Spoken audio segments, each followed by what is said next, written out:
next experiment, that is potentiometry. So it's a potentiometric titration. In conductometric titration, we have discussed about the NaOH HCl titration. Same NaOH HCl titration is here, but by using potentiometry.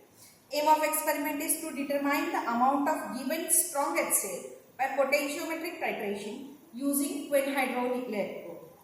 So in this method, the cell setup is like this. It consists of two cells. This is your calomel cell known as reference electrode. This is your platinum electrode which is indicator electrode. Both are internally connected by the salt bridge. Now what happens in this experiment? HCl is taken in an indicator electrode compartment. So to that I have added a pinch. I will show you that just you have to add a pinch of quinhydrone powder. So when pinch of quinhydrone powder is there, due to presence of quinhydrone, the change in H plus ion is detected. So change in H plus ion is due to addition of NaOH. So change in H plus ion will change the potential of the circuit, and by using this potential we are able to find out the end point of the experiment. So experiment is simple, that is unknown HCl solution is supplied to you in a 100 ml standard measuring glass. You have to dilute it up to the mark by using distilled water. Then pipette out 10 ml of this solution in an indicator electrode beaker. So already I have pipetted out. To that you have to add a pinch of quinhydrone powder and put a salt bridge for internal connection. Already reference electrode is there. This reference electrode is a calomel electrode dipped in saturated KCl solution. Then you have to wash your burette, rinse it, fill it with NaOH. Now same like conductometric experiment, you have to start adding NaOH from the burette. So very first note down your reading for 0 ml addition. So your reading is 0.174. Now start adding NaOH from the burette. So very first I will add 0.5 cm cube of NaOH. At the starting, the EMF will remain constant or just show a gradual change in EMF.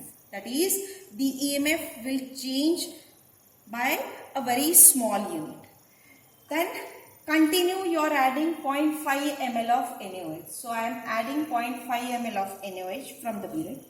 Every time you are able to see the change in EMF values. That is, EMF value will go on decreasing.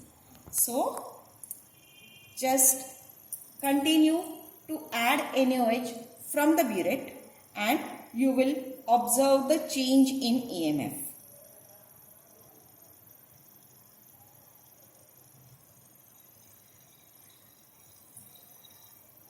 Now see, I have added up to 5 ml. The EMF is changed from 0.174 to 166. I will continue adding NaOH from the burette.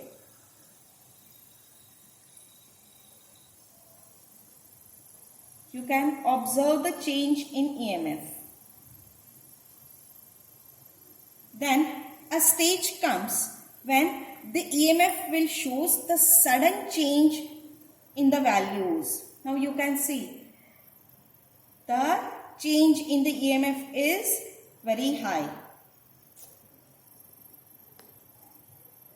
Change is very high, that means EMF is gone decreasing. Now I will add again next 0.5. Next 0.5. You can see the EMF will shift into the negative readings.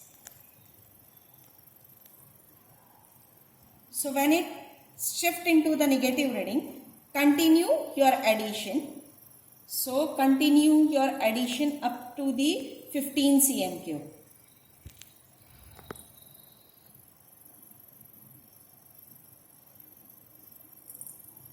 You can see that EMF will go on decreasing.